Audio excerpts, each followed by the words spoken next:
Busy ang batang yan. Grabe oh. Basta talaga may nilalangot siya oh. Busy yan.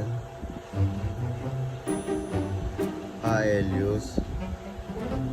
Grabe oh, subo na talaga lahat oh. Grabe talaga si Elios oh.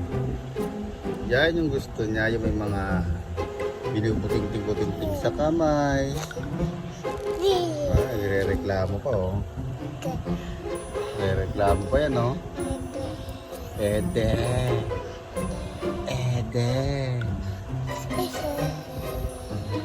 Nagdadaldal pa. La. Ayun na. Nagdadaldal pa ang bata oh.